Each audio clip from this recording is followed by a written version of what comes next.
Welcome to the Diverse Minds podcast, where we give you the tips, tools, and techniques you need to be a mentally healthy and inclusive leader. Each week, you'll hear about a variety of topics linked to mental health, wellbeing, and diversity that will enhance both your professional practice and personal wellbeing.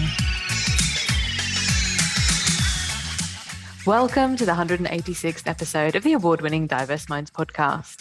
And today I'm going to be talking about celebrating International Day of Happiness, because that took place on March the 20th, and it's celebrated throughout the world. And in 2013, the United Nations General Assembly proclaimed 20th of March as the International Day of Happiness by adopting a resolution sponsored by Bhutan in 2012. So some of you may know Bhutan has long recognized the value of happiness as the foundation of an inclusive and equitable society. And in 2008, it enshrined gross national happiness in the country's constitution as the primary goal of the government, rather than the pursuit of economic indicators such as gross national product. And each year on the 20th of March, a World Happiness Report is released. Before you carry on with today's show, I wanted to ask, have you watched my TEDx talk about the connection between culture, race, and mental health? It's something you can watch in your break, as it's just 12 minutes long. The link is in the show notes, but I'll also give you a link here. It's bit.ly/TEDx Wolves, that's WOLVESLO. I hope you enjoy it, and if you do, please leave a positive comment on YouTube, share, and like. Okay, so the International Day of Happiness is based on the belief that happiness is a fundamental human right, and that promoting happiness and well-being can lead to a more peaceful, equitable, and sustainable world. It is a day to celebrate the power of happiness to transform lives and make the world a better place for all. And this year's theme is Be Mindful, Be Grateful, Be Kind. So the Action for Happiness say we can create a happier and kinder world together by adopting simple daily practices.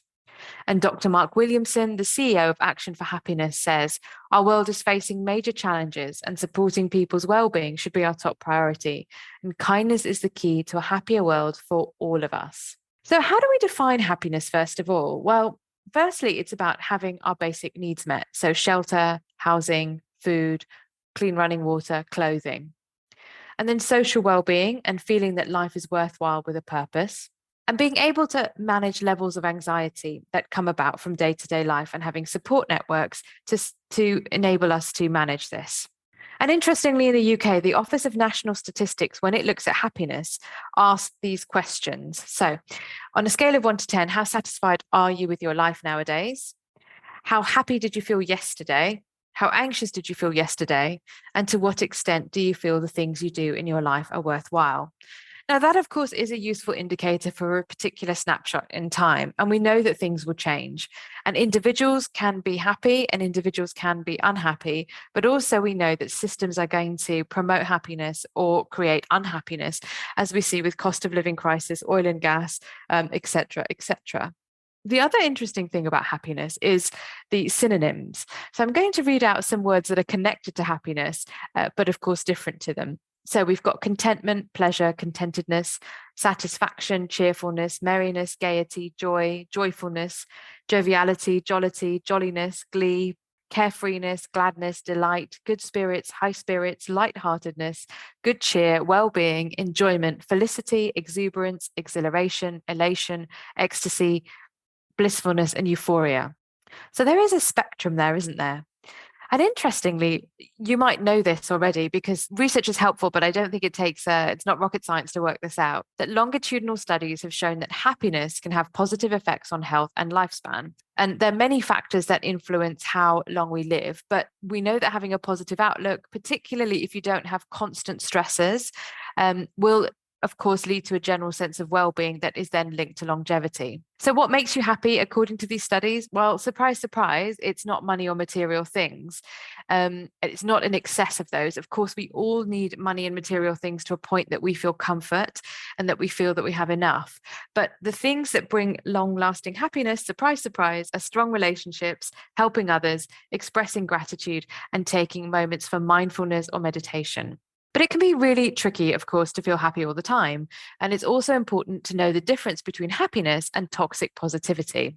Now, toxic positivity is the belief that no matter how dire or difficult a situation is, people should always maintain a positive mindset. Now, of course, there are benefits to being optimistic and using positive thinking in certain situations. But what toxic positivity does, it just pushes all difficult emotions or says you shouldn't be sad or unhappy or frustrated to say, right, we must always be cheerful and happy. And it creates this falsely positive front. Now, having a positive outlook, as we know, is good for our mental well-being, but we also know that life isn't always positive and we have painful experiences and emotions. And painful emotions are actually very useful indicators and need to be felt. And we then need to decide how we want to take that and use it, or really, in fact, what are our emotions telling us? What can they create for us?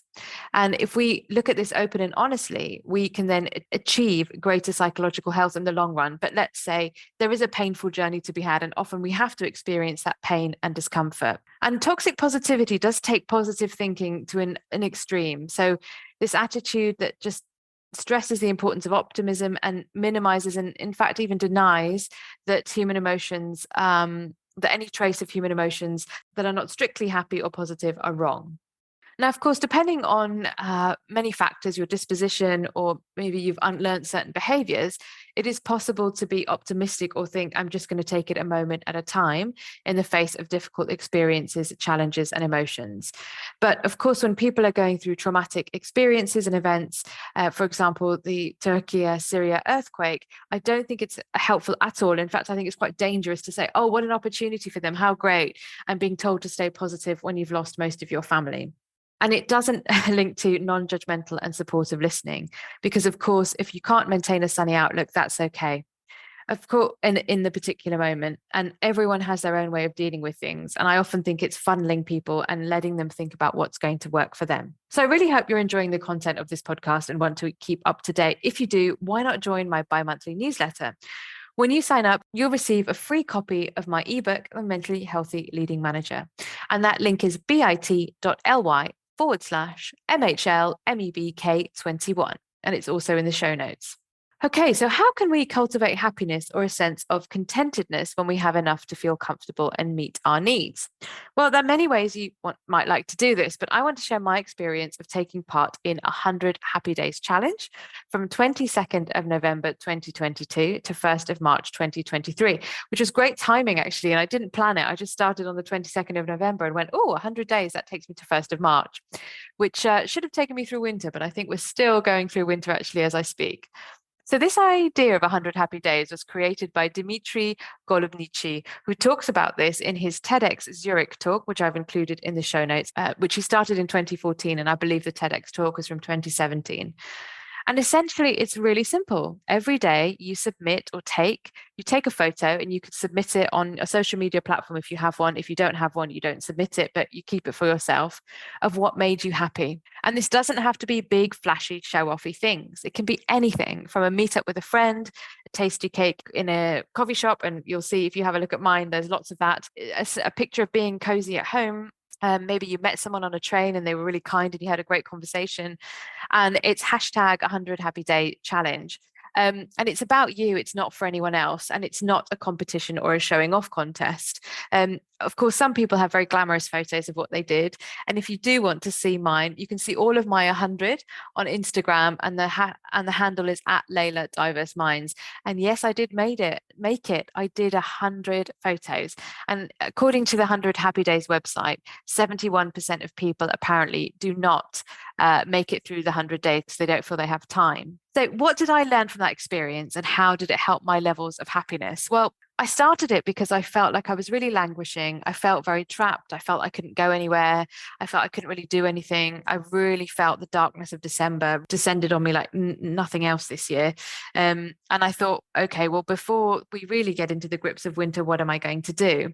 And at the beginning, it's tricky because you think, well, I felt I didn't do very much. And I'm still very aware that COVID's around and I don't have a particularly exciting life. You will see lots of pictures of cups of tea and coffee.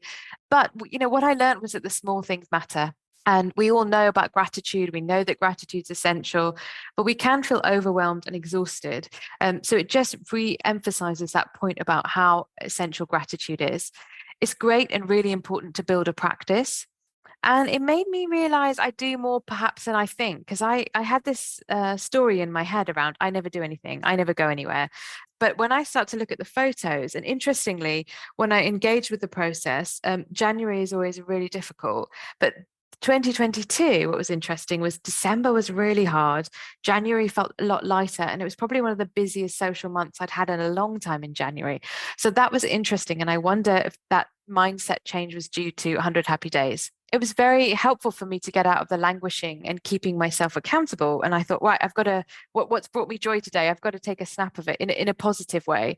You'll also see lots of pictures of plants on my windowsills, plants on the street that I walked past and took a snap of.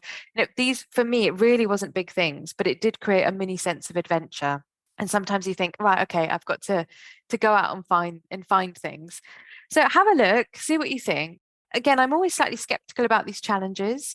I had lots of positive feedback from people saying, oh, it's really lovely to see these things. And it's just nice. I'm always looking out for your 100 Happy Days. It's quite an interesting thing to do.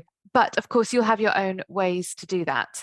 And I don't think this is an overnight thing. I think we have to keep going. And I think we have to keep deciding on what's going to be helpful to us. And essentially, to wrap up, that happiness means slightly different things to different people. And it's not always about being happy all the time. And this idea of toxic positivity, which I have to say really does make me angry. But how can we find contentedness and gratitude in small moments and keep living moment by moment? And there are things we can do to maximize our happiness potential once our basic needs are met, and that's key. So it's not always about the individual. We need to consider happy systems, and we need to look at countries like Bhutan, who are exemplary. And, this World Happiness Day, International Happiness Day, why not? Number one, be mindful. So relax your breathing and notice, how are you feeling right now?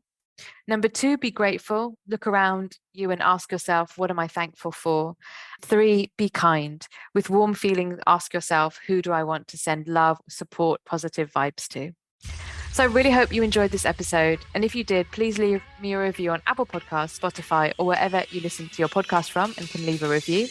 And the resources are the UN International Day of Happiness, International Day of Happiness, Action for Happiness, Dimitri's TEDx talk, 100 Happy Days. And I hope those are useful. And as always, if you do the challenge, do tag me in. I'd love to hear from you.